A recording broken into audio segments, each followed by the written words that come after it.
Hi friend. எப்பயுமே வந்து உங்களுக்கு மேலே இருக்கவங்கள உங்களோட கம்பேர் பண்ணி பார்க்காதீங்க. உங்களுக்கு கீழே இருக்காங்க பார்த்தீங்களா, அவங்கள உங்களோட கம்பேர் பண்ணி பாருங்கள். உங்களுக்கு மேலே இருக்கவங்கள உங்களோட கம்பேர் பண்ணி பார்த்தீங்கன்னா நீங்கள் ரொம்ப தாழ்த்தப்பட்ட மாதிரி உங்கள் மன அழுத்தத்தை அதிகப்படுத்தும். உங்களுக்கு கீழே உள்ளவங்கள உங்களோட கம்பேர் பண்ணி பாருங்களேன். உங்ககிட்ட இருக்க விஷயம் உங்களுக்கு பெஸ்ட்டாக தெரியும். உங்களுக்கு கிடைச்ச ஒரு ட்ரெஸ்ஸாக இருக்கட்டும், சாப்பாடாக இருக்கட்டும், அதாவது நமக்கு 3 வேளை கிடைக்கிற சாப்பாடு கூட ஒரு சில பேருக்கு ஒரு வேளை கூட கிடைக்காம கஷ்டப்படுவாங்க. உங்களுக்கு வருஷத்தில் நீங்கள் ஒரு வாட்டியாவது ட்ரெஸ் எடுப்பீங்க, அது கூட இல்லாமல் ஒரு சில பேர் இருப்பாங்க. அவங்கக்கிட்ட கேட்டு பாருங்கள் உங்கள் வாழ்க்கை எவ்வளோ பெஸ்ட்டுன்னு அவங்க சொல்லுவாங்க. ஸோ அடுத்தவங்களோட உங்களை என்றைக்குமே கம்பேர் பண்ணி பார்க்காதீங்க. கீழே உள்ளவங்களுக்கு கிடைக்காத ஒரு விஷயம் கூட நமக்கு கிடச்சிருக்கு.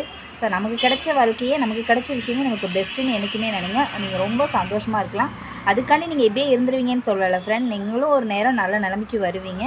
நீங்கள் நினச்ச விஷயத்தையும் நீங்கள் அடைவீங்க.